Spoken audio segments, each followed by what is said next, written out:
The whispers started the morning after Gregory Porter walked out of Bandera, Texas, leaving behind nothing but empty drawers and a wife who still wore his ring. Grace Gallagher stood at the general store counter 3 days later, watching Mrs. Henderson count her coins twice before sliding them across the wood, as though Grace might have somehow become a thief along with being abandoned.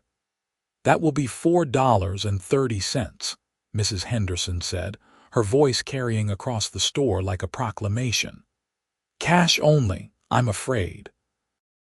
No credit for anyone these days. Grace felt the heat rise in her cheeks, but she kept her chin level as she placed the exact amount on the counter. She had always paid cash. She had never asked for credit in her life. But that did not matter anymore, apparently. In the 3 weeks since Gregory had disappeared, she had become something different in the eyes of Bandera. Not a woman wronged, but a woman who had somehow failed so spectacularly that her own husband had fled in the night. The year was 1876, and Texas still carried the dust of the old ways mixed with the promise of new railroads and cattle drives. Bandera sat in the hill country, where the cypress trees grew thick along the Medina River, and the limestone bluffs rose up like ancient sentinels. It was a town that prided itself on community and church and the proper order of things. A woman without a husband was a question mark, and Grace had become the question everyone wanted to answer. She gathered her parcels and walked out into the September heat.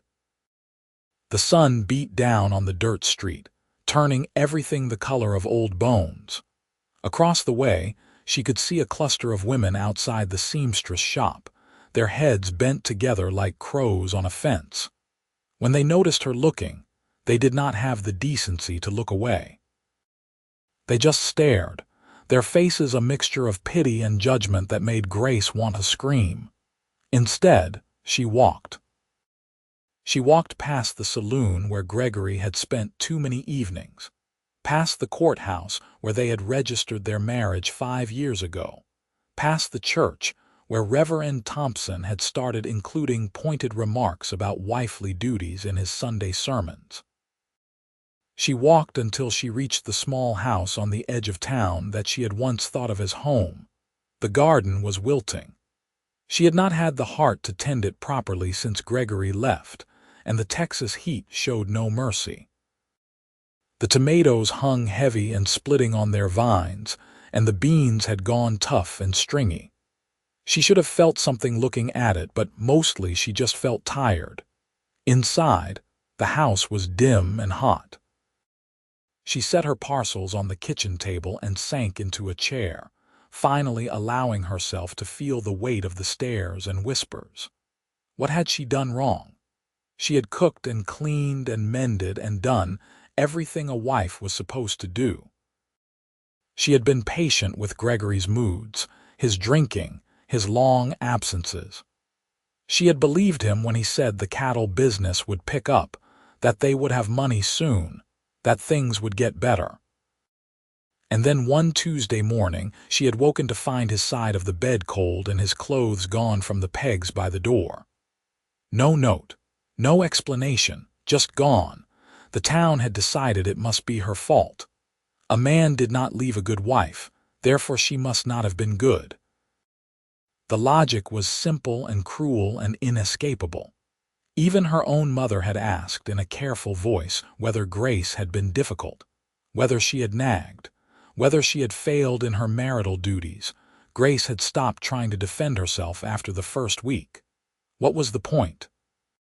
The truth was that Gregory had been restless and reckless and running from something she had never understood. The truth was that he had looked at her one morning like she was a stranger, and she had known then that he was already gone. But truth did not matter as much as appearance, and the appearance was that she had been left behind. A knock on the door startled her out of her thoughts. For one wild moment, she thought it might be Gregory, come back to explain, to apologize, to make everything right. But when she opened the door, she found a man she did not recognize. He was tall and sun-weathered, with dark hair that curled slightly at his collar and eyes the color of creek water in summer. He wore working clothes, sturdy denim and a worn shirt, and his hat was dusty from the road.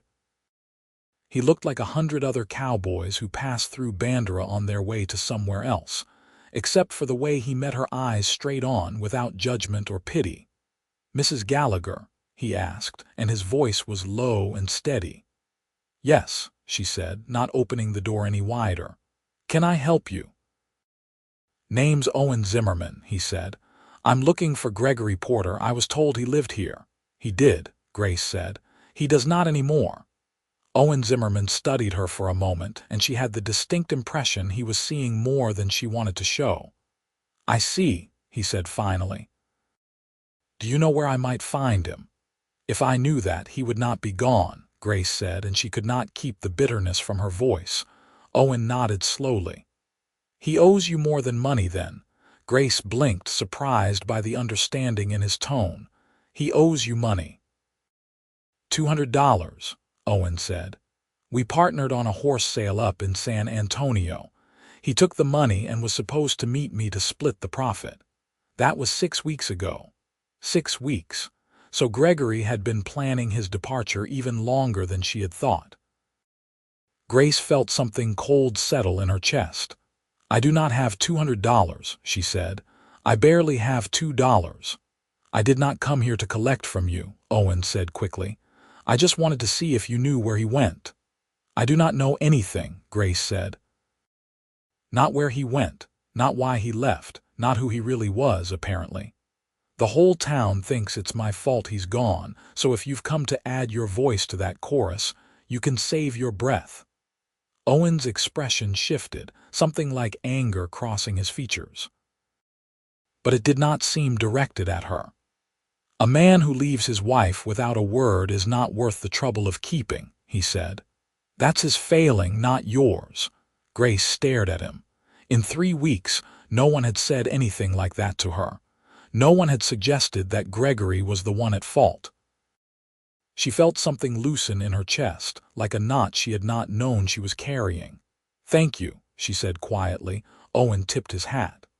"I will ask around town, see if anyone knows which direction he headed. If I find him, I will send word." "He might not come back even then," Grace said. "Then he's a fool," Owen said simply, and turned to go. Grace watched him walk down the path, his stride easy and unhurried despite the heat. She realized she was still standing in the doorway when he reached the street and glanced back. Their eyes met across the distance, and something passed between them that Grace could not name. Then he nodded once and continued on, and she slowly closed the door.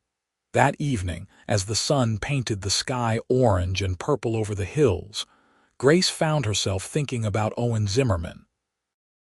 Not because he was handsome, though he was. Not because he represented some romantic possibility, because he did not. She thought about him because he had been the first person in 3 weeks to treat her like a human being instead of a cautionary tale. She made herself a simple dinner of beans and cornbread and ate it at the table, trying not to notice how quiet the house was. Gregory had never been much for conversation, but his presence had filled the space nonetheless. Now, there was just silence and the creak of the floorboards and her own thoughts spinning in circles. The next morning, she woke determined to do something productive. The garden might be dying, but she could still salvage some of it. She spent the early hours picking what vegetables were still good, pulling weeds, trying to bring some order to the chaos. The work felt good, even in the building heat. It gave her something to focus on besides the weight of being watched. She was dumping a bucket of weeds onto the compost pile when she heard footsteps. She turned to find Owen Zimmerman coming around the side of the house, leading a horse. "Morning," he said. "Thought I would come by and let you know what I learned." Grace wiped her hands on her apron. "You did not have to do that." "It seemed the decent thing," Owen said. He glanced at the garden. "You have a good setup here." "Had," Grace said. "It has gotten away from me lately." Understandable, Owen said. He tied his horse to the fence post. I talked to the bartender at the saloon. He said your husband left with a man named Dutch McCarty. They headed west, probably toward El Paso. McCarty's a gambler with debts in 3 counties. Grace absorbed this information. West toward El Paso, with a gambler. It fit with everything she had learned about Gregory in the weeks since he left, all the pieces of his life she had not wanted to see when he was here. Thank you for finding out. There's more, Owen said, and his tone was careful. The bartender said your husband had been talking about a big score, something that would set him up for life. I think he might have used my $200 as a stake in whatever scheme he and McCarty have planned. So you will never see your money again, Grace said. Owen shrugged. I've lost money before. What bothers me is that he left you holding the consequences. The town certainly thinks I should have seen it coming, Grace said, unable to keep the edge from her voice. The town can think what it wants, Owen said. That does not make them right. Grace studied him in the morning light. He had a steady quality about him, like a tree that had weathered many storms and remained standing. Why do you care what happens to me? You do not know me. I know you did not deserve to be abandoned, Owen said.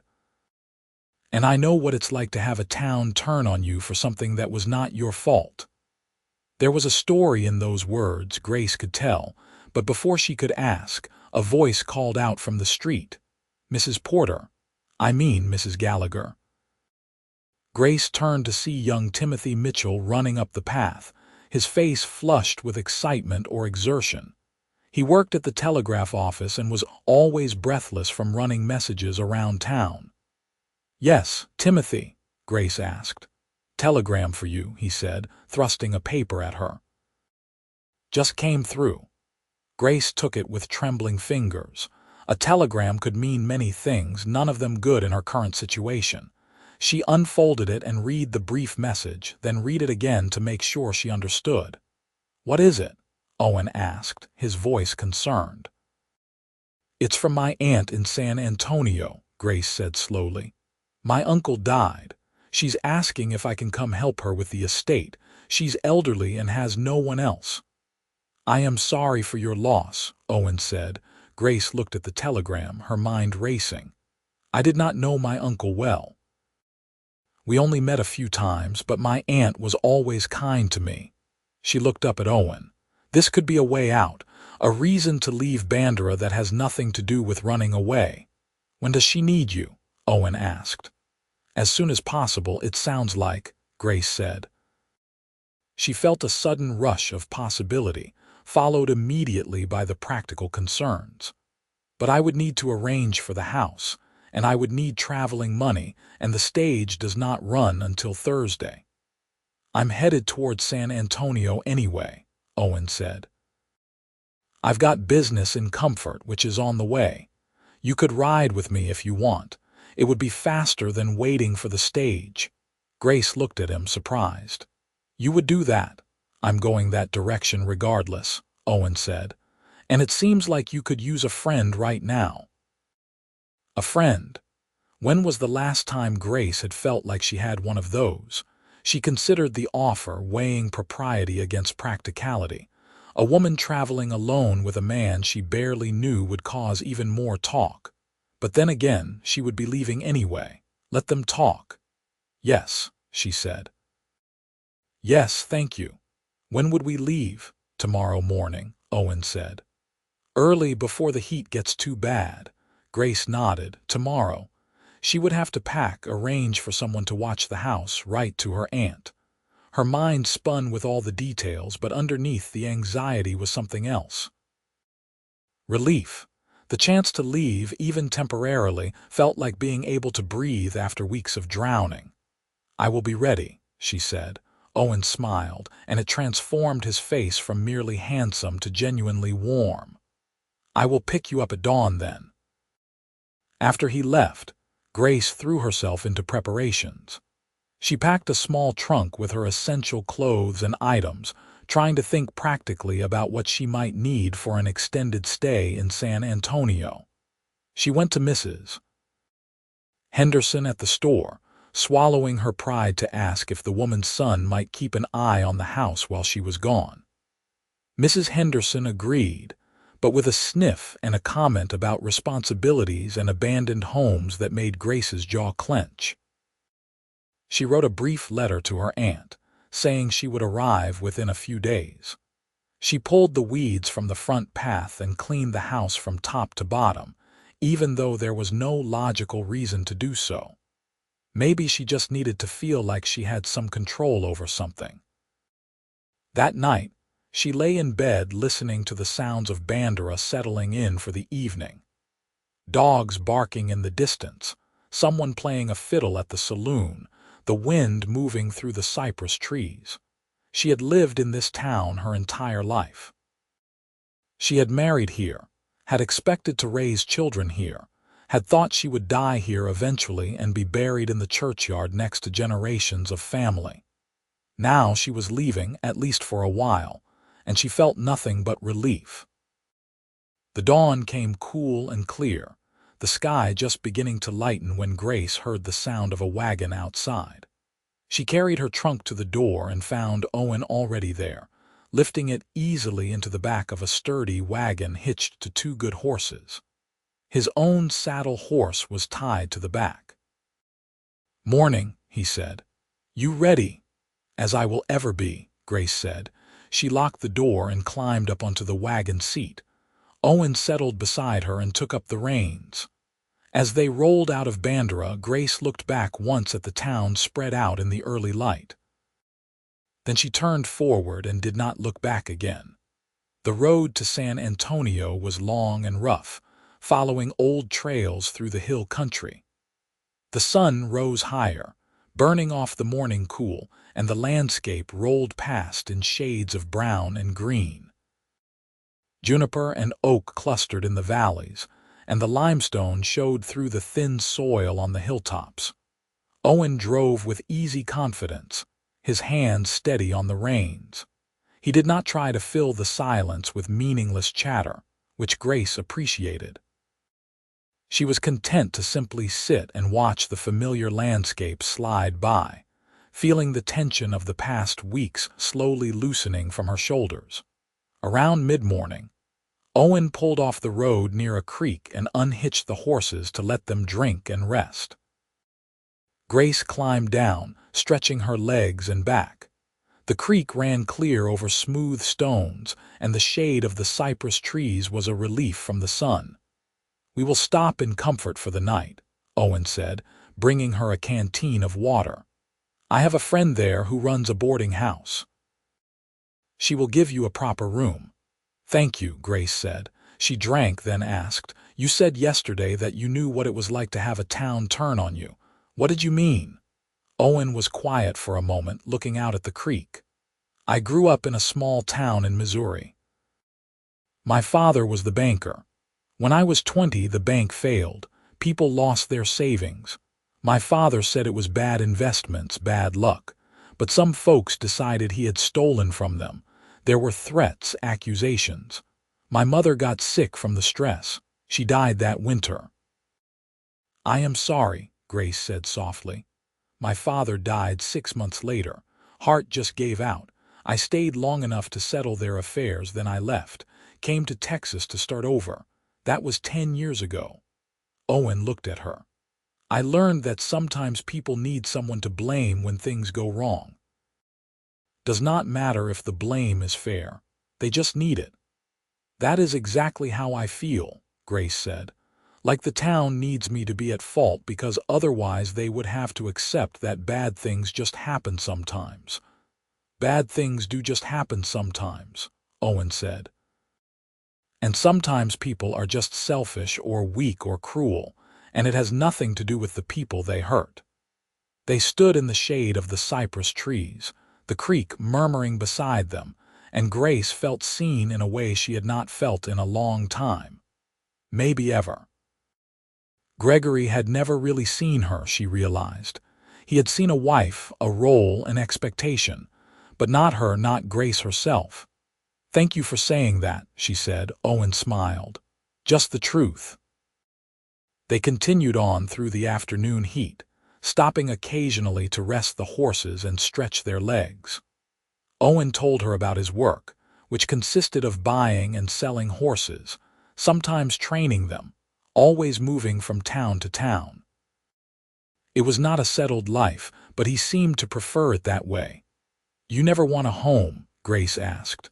"A place to stay. I think about it sometimes," Owen admitted. "But I have been moving for so long I am not sure I would know how to stop." Grace understood that feeling more than she would have expected. Even in Bandera, where she had lived her whole life, she had never quite felt settled. There had always been a restlessness in her, a sense that there was something more out there beyond the limestone hills and the cypress-lined river. Gregory had promised adventure when he courted her, but all he had delivered was disappointment and uncertainty. They reached comfort as the sun was setting, painting the sky in shades of pink and gold. The town was smaller than Bandera but had a similar feel, with its main street lined with wooden buildings and houses scattered among the trees. Owen guided the wagon to a neat white house with a wide porch, where a woman was sweeping the steps. "Owen Zimmerman," she called out when she saw them. "It has been too long." "Hello, Martha," Owen said, climbing down from the wagon. "I brought you a guest, if you have room." Martha was a sturdy woman in her 50s with gray-streaked hair and a warm smile. She looked at Grace with frank curiosity but no judgment. "Always have room for friends of Owen's. Come in, come in. You must be exhausted from the road." The boarding house was clean and comfortable, with lace curtains and rag rugs and the smell of something good cooking. Martha showed Grace to a small room upstairs with a real bed and a washstand and a window that looked out over the garden. "Supper is in an hour," Martha said. "There is water in the pitcher if you want to wash up. Just come down when you are ready." Left alone, Grace sank onto the bed and felt the tension of the day catch up with her. She was somewhere new, somewhere where no one knew about Gregory leaving, where no one looked at her with pity or blame. It felt like emerging from a dark room into sunlight. She washed her face and hands, changed into a fresh dress, and went downstairs to find Owen and Martha in the kitchen. Martha was stirring a pot of stew that smelled like heaven, and Owen was setting the table. Sit," Martha said. "You look like you need a good meal." They ate together in the warm kitchen, and Martha told stories about the various people who had stayed at her boarding house over the years. She had a gift for storytelling, making even ordinary events sound interesting and funny. Grace found herself laughing, really laughing, for the first time in weeks. After dinner, Owen excused himself to see to the horses, and Martha poured Grace another cup of coffee. "So," Martha said, her tone gentle but direct, "what is your story, dear?" Owen did not say much, "But I can tell you have been through something." Grace hesitated, then found herself telling Martha everything, about Gregory leaving, about the town's judgment, about the telegram from her aunt. Martha listened without interrupting, her face sympathetic but not pitying. "Well," Martha said when Grace finished, "sounds to me like you are better off without that husband of yours. A man who runs is not worth chasing." "That is what Owen said," Grace replied. Martha smiled. "Owen's a good man. Known him 5 years now, ever since he started coming through on his horse buying trips. He has had his share of troubles, but he has never let it make him bitter. That is rare." "He told me about his parents," Grace said. "Did he?" Martha looked surprised. "He does not talk about that with most people. You must have made an impression." Grace felt her cheeks warm. "He is just being kind." "Owen is kind," Martha agreed, "but he is also particular about who he spends his time with. If he offered to bring you to San Antonio, it is because he wanted to." Before Grace could figure out how to respond to that, Owen came back inside, his hat in his hands. "Horses are settled. I should be going. Martha, I will be back in the morning to pick up Mrs. Gallagher." "Stay," Martha said. "I have another room and it is too late to be finding lodging elsewhere." Owen glanced at Grace, as if checking whether she was comfortable with that. She nodded slightly and he smiled. "All right then. Thank you, Martha." That night, lying in the comfortable bed in Martha's boarding house, Grace stared at the ceiling and thought about the way Owen had looked at her across the dinner table. Like she was interesting. Like she mattered. It was such a simple thing, but it felt revolutionary. She thought about Gregory, about the years she had spent trying to make him happy, trying to be enough. Had she ever really loved him, or had she just loved the idea of being married, of having a place in the world that made sense? She was not sure anymore. What she was sure of was that she did not miss him. She missed the security, maybe, and the sense of belonging. But Gregory himself? No, she did not miss him at all. The next morning they set out early again. The road wound through more hill country, gradually descending toward the plains where San Antonio sat. They talked more easily now, the initial awkwardness gone. Owen asked about her life in Bandera, and Grace found herself telling him things she had never told anyone. About her dreams of seeing more of the world, about her love of reading and how she had devoured every book she could get her hands on, about her mother's death when she was 16 and how lost she had felt. "Is that when you married Gregory?" Owen asked. "2 years later," Grace said. "I think I was just looking for something stable. My father remarried quickly, and his new wife made it clear I was not really welcome. Gregory seemed like a solution." "That is a hard way to start a marriage," Owen observed. "It was not all bad," Grace said, feeling the need to be fair. "There were good moments. But looking back, I think we were both trying to use each other to fill holes in our lives. It does not work, does it? You cannot make another person be what you need them to be." "No," Owen agreed. "You cannot, believe me, I have tried." "You were married?" Grace asked, surprised. "Engaged," Owen said. "Long time ago, back in Missouri, before everything fell apart. She decided she did not want to be tied to the son of a failed banker. I could not really blame her." "I can," Grace said. "If she loved you, she would have stayed." Owen looked at her with something like wonder. "You know, I have told myself that for years, but I never quite believed it until just now, hearing you say it." They fell into a comfortable silence after that, but it felt different than before. Warmer. More connected.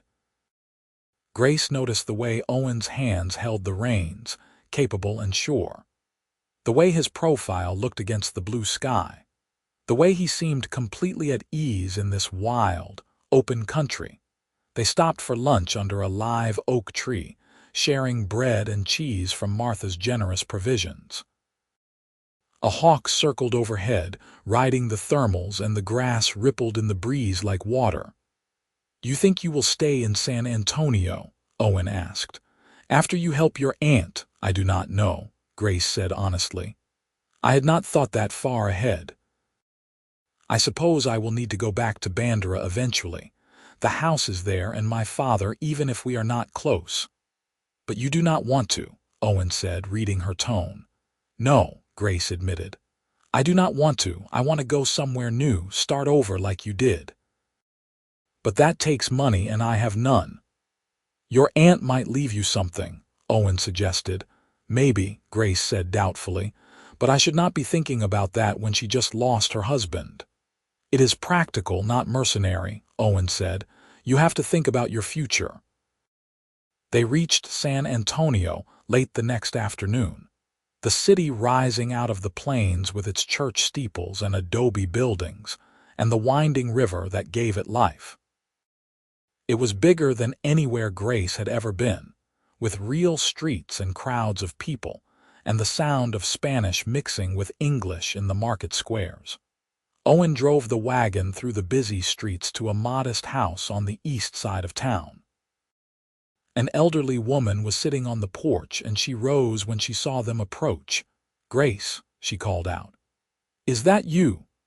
"Yes, Aunt Meredith," Grace called back, climbing down from the wagon. Her aunt embraced her, and Grace was struck by how frail she felt.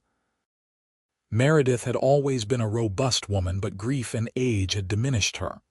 "Thank you for coming," Meredith said. "I know it was sudden." "Of course," Grace said. "I am so sorry about Uncle James." "He went peacefully," Meredith said. "That is all we can ask for, I suppose." She looked past Grace to where Owen was standing by the wagon. "And who is this?" "This is Owen Zimmerman," Grace said. "He was kind enough to bring me from Bandera." "Very kind indeed," Meredith said, studying Owen with sharp eyes. "Will you stay for supper, Mr. Zimmerman?" "It is the least I can offer after you brought my niece all this way." "I would not want to impose," Owen said. "Nonsense," Meredith said.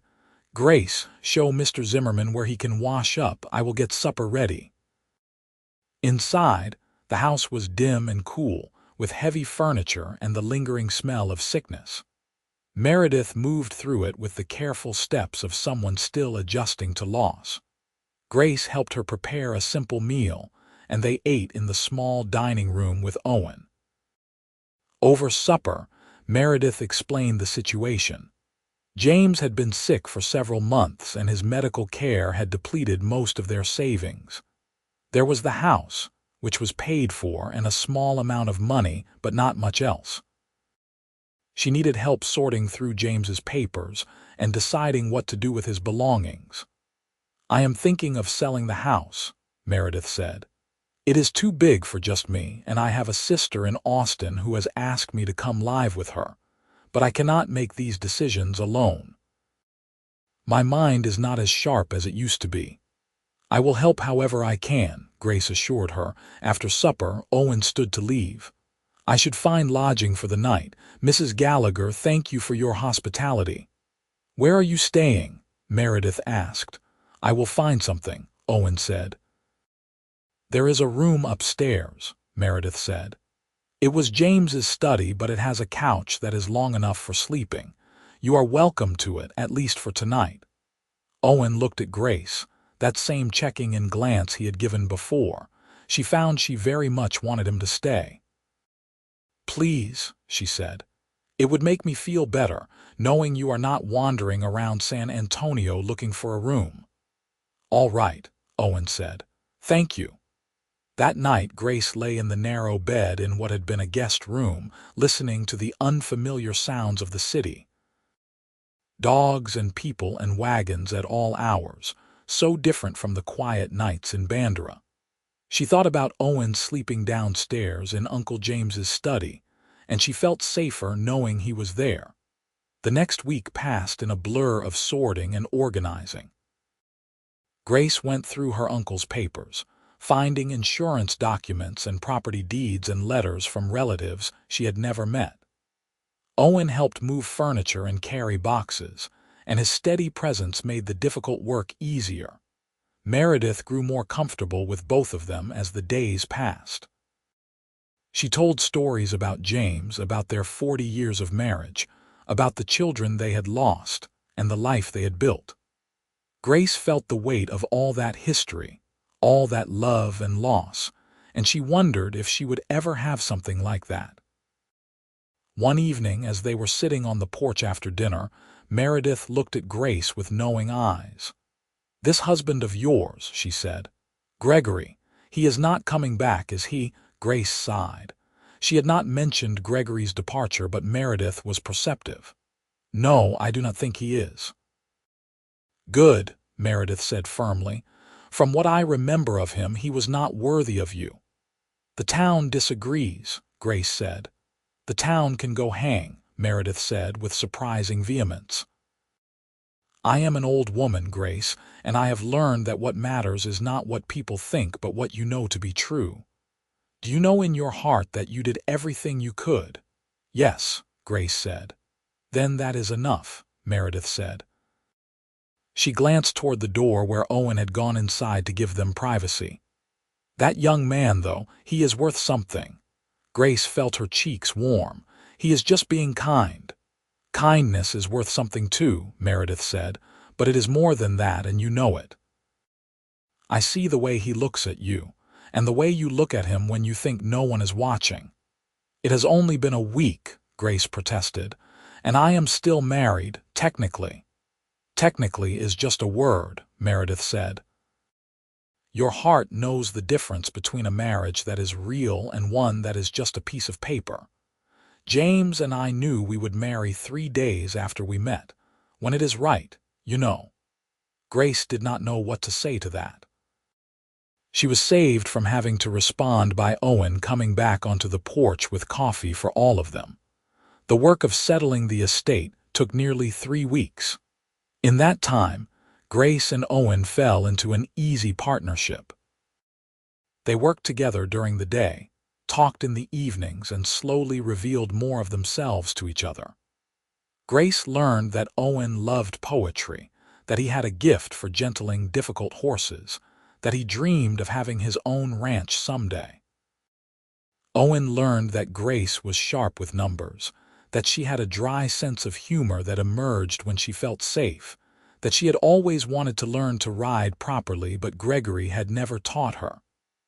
"I will teach you," Owen offered one day. They were taking a break from sorting through boxes, sitting in the small garden behind Meredith's house. "Really?" Grace asked. "Why not?" Owen said. "I have my horse here, and there is a stable nearby where I can rent one for you. We could go tomorrow morning before it gets too hot." So they did. Owen rented a gentle mare and took Grace to a field outside the city where they could ride without crowds. He was a patient teacher, showing her how to sit properly, how to use the reins, how to move with the horse instead of against it. Grace felt clumsy at first, too aware of Owen's hand steadying her, his voice coaching her. But gradually she began to understand the rhythm of it, the way the horse responded to her cues. When she managed a full circuit of the field at a trot without bouncing awkwardly, she laughed with pure delight. "You are a natural," Owen said, riding alongside her. "I am not, but I appreciate the encouragement," Grace said. They rode until the sun was high and hot, then walked the horses back to the stable. Owen helped Grace dismount, his hands on her waist, and for a moment they stood very close, his hands still holding her. "Grace," he said softly, and she could hear everything he was not saying in the way he spoke her name. "Owen," she replied, and then she did something either very brave or very foolish. She leaned in and kissed him. It was brief and soft, barely more than a brush of lips, but it felt like the world shifted. Owen made a small sound of surprise, then kissed her back, his hand coming up to cup her face. They stood there in the dusty stable yard, kissing like they were the only 2 people in the world. When they finally pulled apart, Owen rested his forehead against hers. "I have wanted to do that since I first saw you standing in your doorway in Bandera," he admitted. "I have wanted you to," Grace said. "You are still married," Owen said, though he did not step away. "I am still married to a man who abandoned me and stole from you and is probably halfway to California by now," Grace said. "I do not know what that makes me, but I know I do not feel married."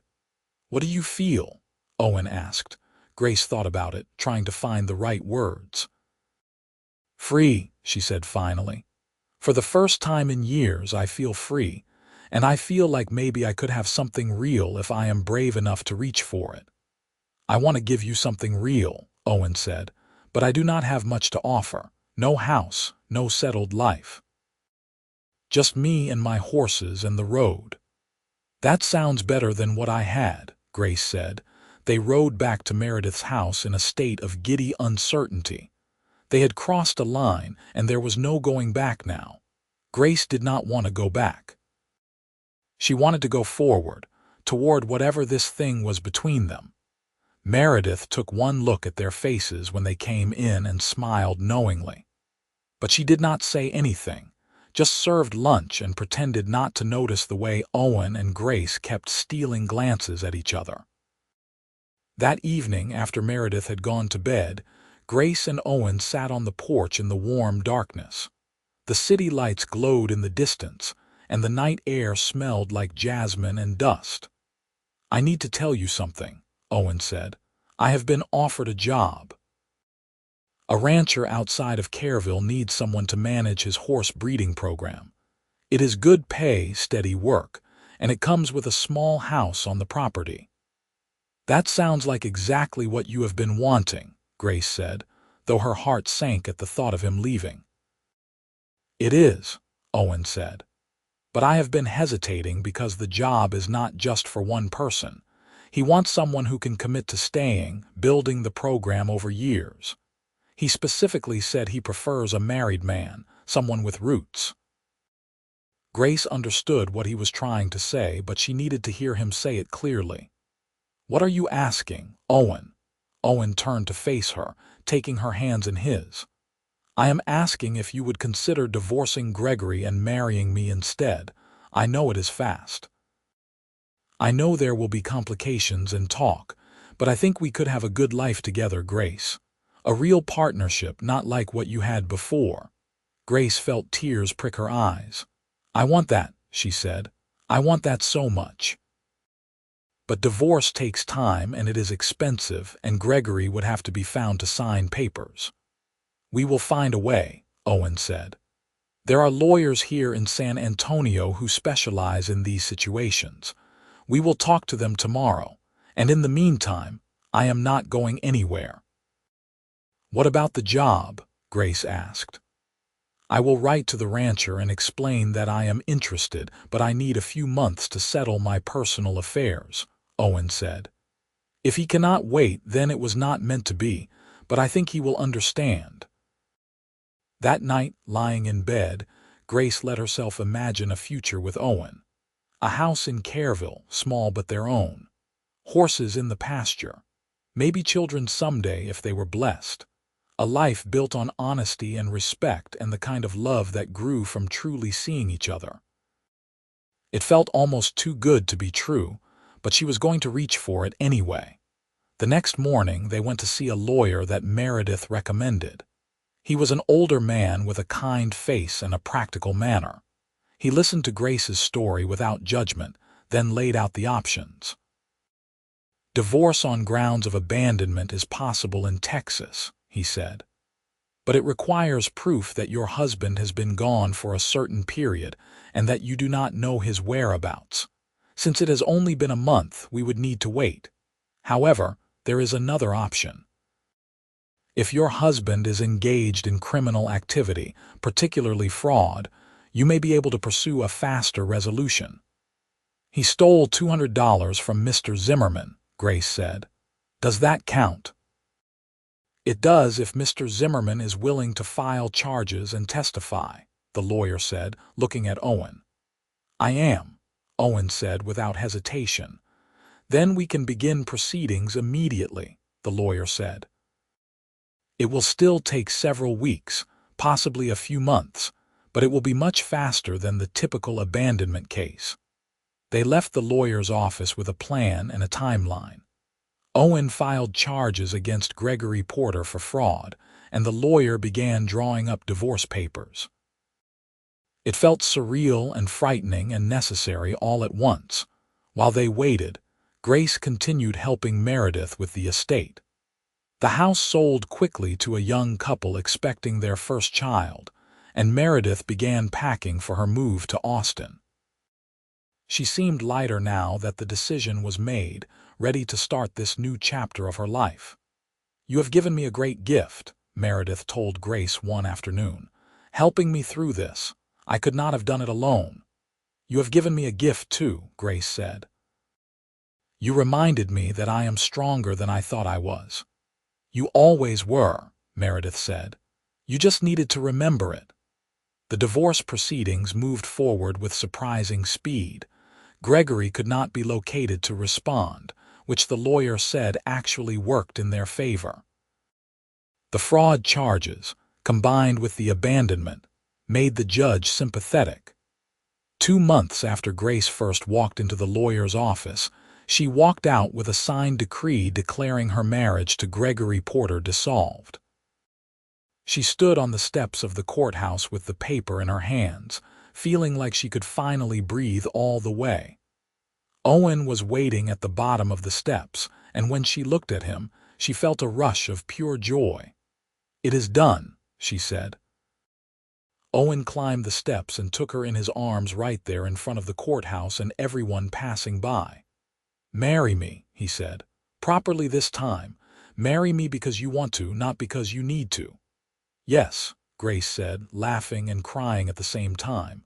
"Yes, absolutely yes." They were married a week later in a simple ceremony at a small church in San Antonio. Meredith was there, beaming with approval. Martha came from Comfort, bringing a beautiful cake. The lawyer attended as a witness, along with his wife. It was small and simple and absolutely perfect. Grace wore a dress that Meredith had helped her make, a soft blue that brought out her eyes. Owen wore his best clothes, his hair neatly combed, his face glowing with happiness. When the minister pronounced them husband and wife, Owen kissed Grace with such tenderness that she felt it all the way through her soul. After the ceremony, they had a small reception at Meredith's house. Martha's cake was delicious, and there was music and laughter and real joy. Grace looked around at these people who had become her family in such a short time, and she felt overwhelmed with gratitude. That night, in the hotel room Owen had booked for them, Grace and Owen came together as husband and wife. It was nothing like her experiences with Gregory had been. Owen was patient and attentive, asking what she wanted, making sure she felt safe and cherished. They made love slowly, learning each other's bodies, and afterward Grace lay in Owen's arms feeling more complete than she ever had before. "I love you," Owen said into the darkness. "I know we have not said it yet, but I do. I love you, Grace." "I love you too," Grace said, and it was the easiest truth she had ever spoken. They spent a few more weeks in San Antonio while Meredith finished her preparations to move to Austin. Then, with Meredith safely settled with her sister, Grace and Owen loaded their belongings into the wagon and headed northwest toward Kerrville. The rancher had held the job for Owen, impressed by his honesty in explaining the delay. The ranch was beautiful, sprawling across the hills with good water and even better pasture. The house that came with the job was small but well built, with 2 bedrooms and a real kitchen and a porch that looked out over the horse pastures. Grace fell in love with it immediately. She and Owen spent the first weeks making it their own, hanging curtains and painting walls and planting a garden. Owen threw himself into the work with the horses, and Grace could see how much he loved it. He had found his calling, and it showed in everything he did. Grace found her own rhythms too. She kept the house and the garden, but she also started helping Owen with the record-keeping for the breeding program. Her skill with numbers proved invaluable, and soon the rancher was consulting with both of them on business decisions. It was a real partnership, in work as well as in marriage. That first year was not without challenges. There was gossip when word got out about Grace's divorce and quick remarriage. A few people from Bandera made pointed comments when they happened to cross paths in Kerrville. But Grace found she did not care. She had Owen, she had a home, she had purpose. What did the opinions of small-minded people matter against that? In the spring of 1877, Grace realized she was pregnant. She told Owen one evening as they sat on their porch watching the sunset paint the hills gold. He was quiet for a long moment, then he pulled her into his arms and held her tight. "Are you happy?" Grace asked, suddenly uncertain. "I am terrified and thrilled in equal measure," Owen said. "But yes, Grace, I am happy. So happy I can barely find words for it." Their son was born in November, during the first cool days of autumn. They named him James after Grace's uncle, with the middle name Owen after his father. He was a healthy baby with dark hair like Owen's and Grace's stubborn chin. And from the moment Grace held him, she felt her heart expand in ways she had not known were possible. Owen was a devoted father from the start. He would walk the floor with James when he was fussy, sing to him in a low voice, show him the horses even when he was too young to understand. Watching them together, Grace felt a contentment so deep it sometimes brought tears to her eyes. The rancher offered to sell Owen a piece of the property when James was 2. It was a generous offer, a chance for Owen to build real equity instead of just working for wages. Owen and Grace talked long into the night about whether they could afford it, whether it was wise, whether they were ready for that kind of commitment. In the end, they decided to take the chance. They bought 50 acres on the eastern edge of the ranch, with a spring-fed creek and good grass and enough room to build. Owen began breeding horses under his own name, building a reputation for quality and honesty that brought buyers from as far away as Austin and San Antonio. Grace managed the business side, keeping records and handling correspondence and negotiating prices.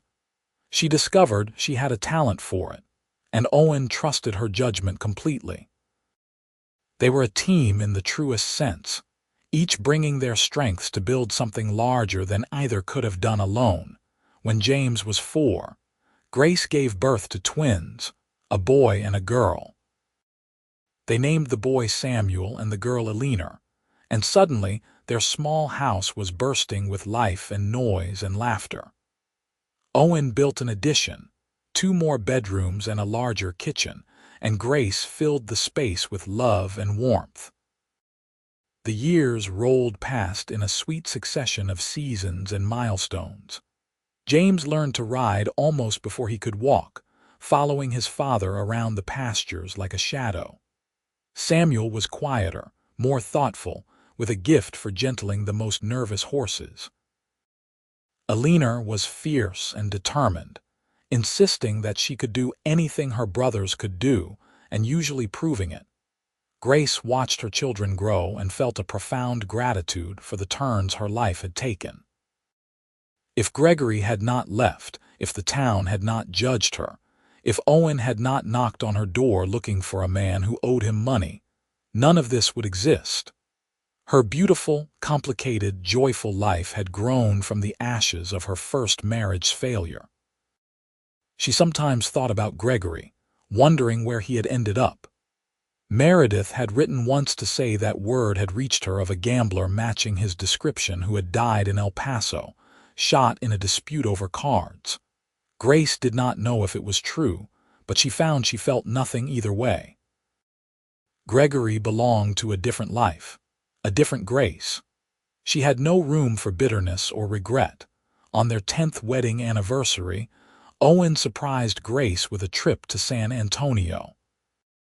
They left the children with a trusted neighbor and spent 3 days in the city, staying in a fine hotel and eating at restaurants, and simply enjoying each other's company without the constant demands of farm and family. On their last evening, they returned to the church where they had been married.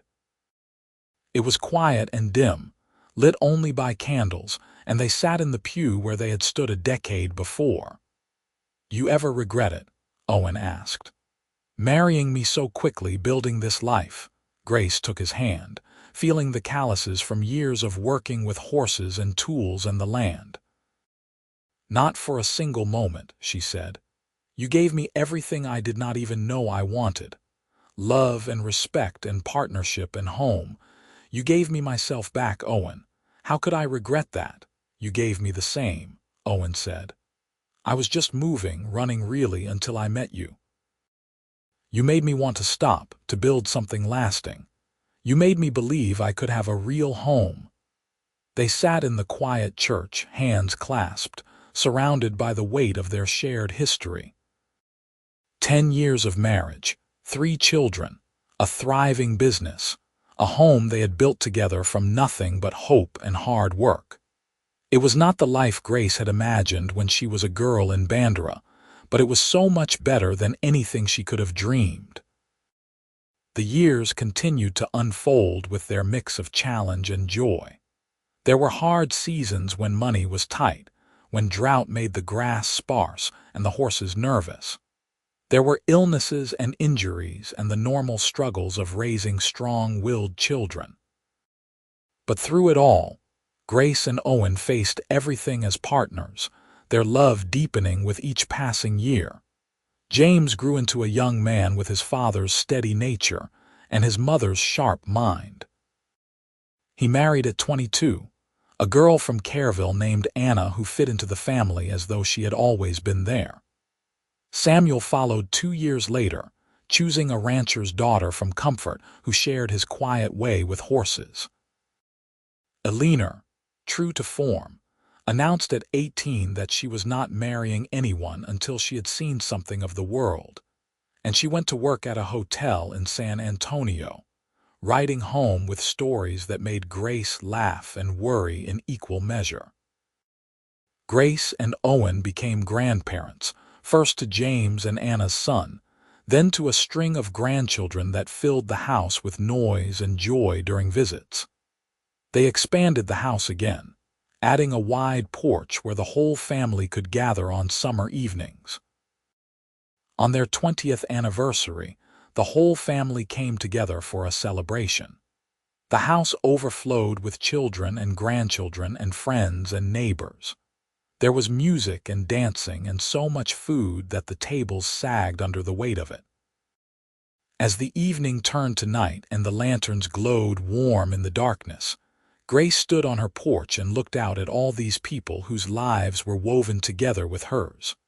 Owen came up behind her, wrapping his arms around her waist. They had both gotten older, with gray threading through their hair and lines marking their faces, but the way he held her was the same as it had been 20 years ago in that stable yard in San Antonio when they had first kissed. "What are you thinking?" Owen asked. "I am thinking about that day in Bandera when you knocked on my door," Grace said. "I was so lost and alone, and I thought my life was over. I could never have imagined all of this." "I am glad I knocked," Owen said. "I am glad you said a man who leaves is not worth keeping," Grace replied.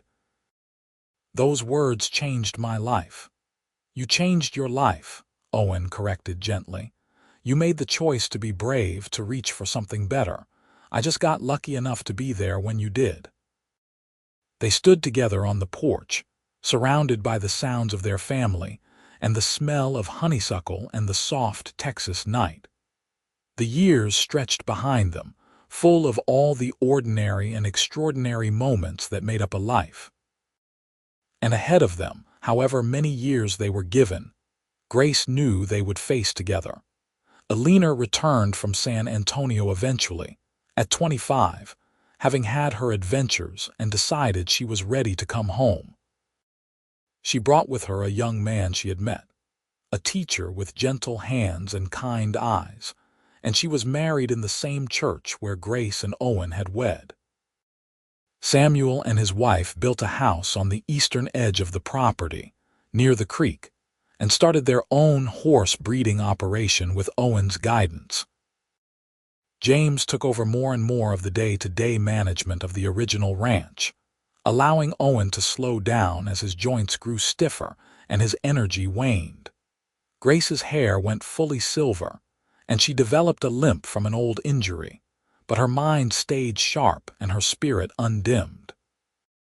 She watched her grandchildren grow and marveled at how quickly time moved. It seemed like just yesterday she was holding James for the first time, and now he had children of his own who were learning to ride.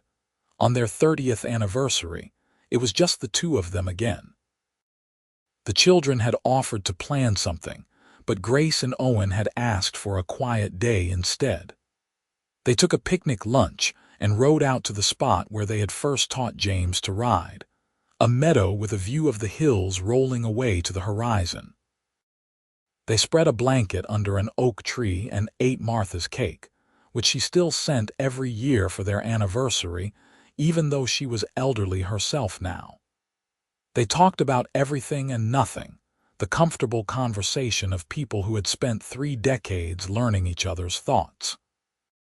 "If you could go back," Owen said at one point, "to that day in Bandera, knowing everything that would happen, would you do it the same way?" Grace thought about it seriously. She thought about the pain of Gregory's abandonment, the shame of the town's judgment, the fear and uncertainty of those early days. She thought about the risks she had taken, the choices she had made, the life she had built.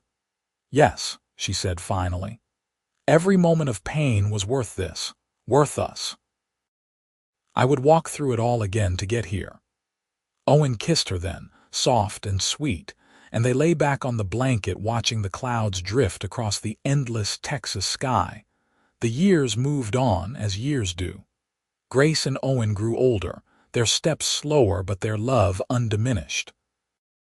They watched their children become leaders in the community, their grandchildren grow into capable young people, their business thrive under James's careful management. There were losses, of course. Martha passed quietly in her sleep at 87. Meredith followed a few years later, surrounded by family in Austin. Grace and Owen attended the funerals and mourned the women who had helped them build their life, but they also celebrated the time they had been given. On a warm spring morning in 1906, Grace woke to find Owen had not risen with the sun as usual. She touched his shoulder and found him still, his face peaceful, his hand still reaching for hers as he had done every night for 34 years. He had died in his sleep, his heart simply deciding it was time to rest. The grief was overwhelming, a tidal wave that threatened to drown her.